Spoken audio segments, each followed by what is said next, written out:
Terror Motel. You know that moment when you're driving on a deserted highway and the only thing breaking up the monotony is a flickering neon sign in the distance? Well, that was us. Me gripping the steering wheel like my life depended on it, knuckles white as a ghost, and Mark grumbling beside me. The Sunway Motel sign looked more like an obituary than an invitation. The place was straight out of a horror movie, weather-beaten bungalows standing stoically under the heavy silence. A vacancy sign blinked weakly from behind a boarded-up window like some desperate cry for help. The fear was creeping in, but exhaustion won over. We'd been circling these godforsaken back roads for hours thanks to one lousy detour. I swear there was this metallic smell hanging in the air that made my skin crawl. The motel office was eerily empty, with dust and decay being its only occupants. There was this key hanging from a rusty hook behind the counter, which felt more threatening than welcoming. Our room? It was worse than we'd imagined. Peeling wallpaper revealing years of neglect and stained sheets whispering secrets we didn't want to hear. I locked our flimsy door, its click echoing ominously in stale air, heavy with forgotten memories. While Mark complained about lukewarm water in the shower, I found myself staring into the darkness outside. Then came this rustling sound from some overgrown bushes nearby, and out staggered this figure, humanoid but all twisted and distorted. Its skin hung loosely over skeletal bones, and those milky eyes, they stared at me with such intensity that it froze my blood solid. I tried to scream, but fear had other plans. I stumbled back, knocking over a lamp instead. Mark came rushing out of his shower, demanding answers. I pointed toward the window, but by then, whatever it was had vanished into thin air. It must have been just a stray dog. Mark tried to brush it off, wrapping me in his warmth against the creeping chill. The rest of the night was a blur of howling wind and creaking floorboards. Sleep was a luxury I couldn't afford. Then came this loud thud around 3 a.m. that jolted me awake. Mark was gone, and all that remained was this suffocating dread filling every nook and cranny. I found him in the bathroom, sprawled on cold tiles with his body twisted into something out of a nightmare. His skin had turned this sickening grayish-green and stretched tight over protruding bones. His eyes were vacant, staring at nothingness with an expression frozen in sheer terror. And there it was, feasting off Mark, that thing from earlier, not some stray dog after all. It locked its gaze onto mine before rising to its feet with an eerie grace. Escape? Wishful thinking. But I wasn't going down without a fight. I grabbed a vase from the nightstand and swung it with all my might when it lunged at me. The sound of shattering bone bought me enough time to run.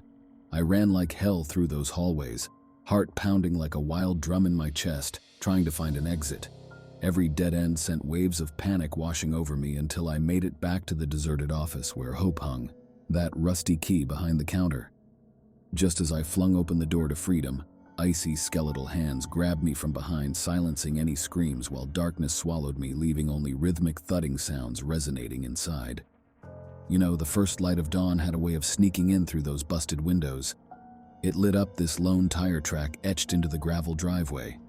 Inside, though, it was a different story. Mark was there, sprawled out all lifeless-like on the bathroom floor.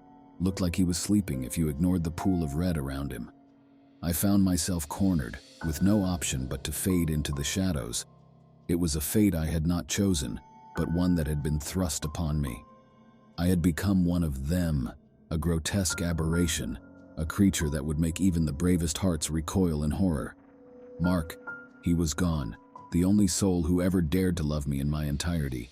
He cherished every part of me, the good and the bad, my eccentricities and imperfections. His absence left an echoing void in my heart that nothing could fill. The world seemed darker without him. His laughter no longer filled the air, his smile no longer warmed my days. I was alone with my monstrous self, hidden from sight for fear of what others might see. You know how time flies, right? One day rolls into the next, and before you know it, weeks have passed.